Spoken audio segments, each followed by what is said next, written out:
Have you ever wondered why such a small part of a woman's body, the nipple, could trigger such massive controversy, shame, even fear? We grow up in a world where what's most natural becomes the most censored, where a shirtless man's chest gets likes, but a woman showing the same gets flagged, banned, or worse, judged. But let's be honest, the nipple isn't just biology. It's a symbol of life, of motherhood, of emotion, and of centuries of misunderstanding. So ask yourself, why are we afraid of something that literally helps raise humanity? Why has society twisted our views so deeply that we can't tell the difference between function and taboo? This video isn't here to shock you. It's here to enlighten, to help you see what's real through the lens of psychology, science, and maybe the courage to question what we've always been told to believe. Let's strip away the noise for a moment and just look at the science. The female nipple isn't just a tool for breastfeeding. It's a lifeline. During pregnancy and after childbirth, this small area becomes a vital passage of nourishment, comfort, and survival. But even beyond biology, there's more happening beneath the surface. Ever wonder why a simple touch can trigger such a deep emotional response? That's not just coincidence. The areola is packed with nerves and smooth muscle tissue. It responds to the lightest brush, a change in temperature, even a shift in emotion. This isn't just skin, it's connected to the very rhythm of a woman's hormonal and emotional life. Now think about this. Men have nipples too, yet they're seen as normal, while women's are seen as controversial. So ask yourself, is the difference in the anatomy or in how we've been trained to react? Science doesn't lie, but culture twists what we see into what we're told to feel. And if we never question it, we'll keep mistaking function for provocation. Let's ask a question that might make you uncomfortable. Why is a man's nipple invisible in society, but a woman's is treated like a scandal? Same anatomy, same skin, same shape, yet one is seen as harmless and the other taboo. This isn't about biology, it's about conditioning. There's a term in psychology called sexual dimorphism, the way we interpret the same trait differently based on gender. But here's the twist. It's not the nipple that's different. It's the story we wrap around it. In ads, in movies, on beaches, men go shirtless without a second thought. Women? Censored, blurred, judged, and the message is subtle but powerful. A woman's body isn't her own. It's a battleground of morality, modesty, and media control. But who wrote those rules? And why are we still following them? When you stop to question the double standard, it becomes painfully clear. It was never about decency. It was about control. And the moment we see that, we take back a piece of power we didn't even know was stolen. Here's a truth we rarely question. Your reaction to the human body isn't natural. It's taught. In many Western societies, the female nipple is hypersexualized, blurred out, covered up, or even banned. But walk into an indigenous village halfway across the world, and you might see women topless, feeding children, working, living, without shame, without judgment. Same body, different culture, entirely different reaction. The shock we feel doesn't come from the body itself. It comes from how we were conditioned to see it. Imagine this.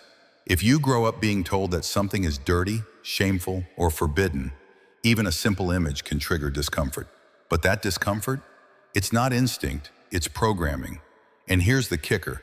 The more a body part is hidden, the more scandalous it seems when revealed. Not because of what it is, but because of the story we've been told. So the question is, are your feelings your own, or are they echoes of someone else's fear? Here's something science has proven, but society rarely talks about. Nipple stimulation activates the exact same brain region as genital stimulation. The somatosensory cortex, the part of the brain that lights up during sexual touch, reacts the same way to nipple contact. Think about that. This tiny part of the body isn't just sensitive. It's neurologically designed for pleasure, connection, and response. But here's the beautiful complexity. It's not just about sex. For mothers, that same stimulation fosters bonding, nurturing, emotional comfort. The same signal that arouses in intimacy also soothes in motherhood. One organ, two powerful roles. And yet, how often do we reduce this complexity to either shame or scandal? Ask yourself, how much of your understanding of the body has come from science, and how much from silence? What if the thing we've been taught to fear is actually the bridge between love, life, and connection. What happens when a woman grows up in a world that polices her body? She learns to see herself through a mirror of judgment, never through love. Every glance, every comment, every rule teaches her, your body is too much, or not enough, or wrong altogether. And over time, something dangerous happens. She starts disconnecting from her own body, not just physically, but emotionally. She feels like a stranger in her own skin, and that disconnection shows up everywhere. Anxiety, body dysmorphia, shame. But here's the good news, that story isn't final. Because when girls are taught with kindness, respect, and science, not fear, they grow into women who accept themselves. Women who see their bodies not as problems to fix, but as homes to return to. So here's a question worth asking. What would the world look like if every woman was raised to trust, love, and belong to her own body without apology? In recent years, a movement has risen that's about more than just showing skin. It's about freedom. Freedom to exist as we are, without shame, without censorship.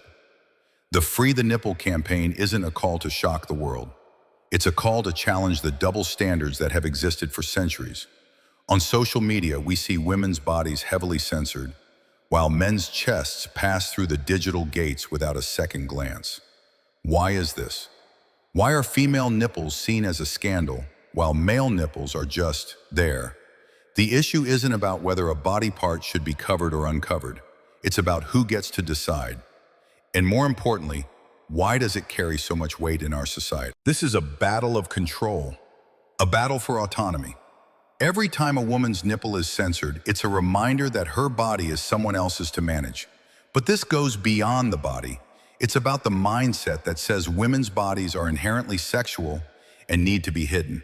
The fact that a nipple, something as natural as breathing, causes uproar in certain spaces reveals something deeper. An ongoing cultural war against the normalization of the female form. So ask yourself, who decides what we see, and why does it matter so much? The female nipple. It's not just skin, it's a symbol of life, connection, intimacy, and misunderstood power. We've spent too long judging it by how it looks, when what truly matters is how we understand it, how we respect it. It's not about exposure, it's about ownership.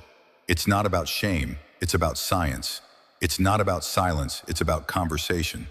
And if we can shift the lens just a little, we don't just reclaim the image of the body, we reclaim the narrative around it.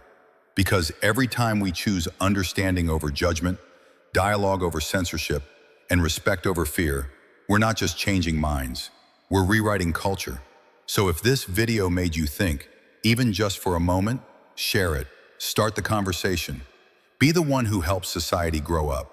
And if you believe that bodies deserve dignity, subscribe, because we're just getting started.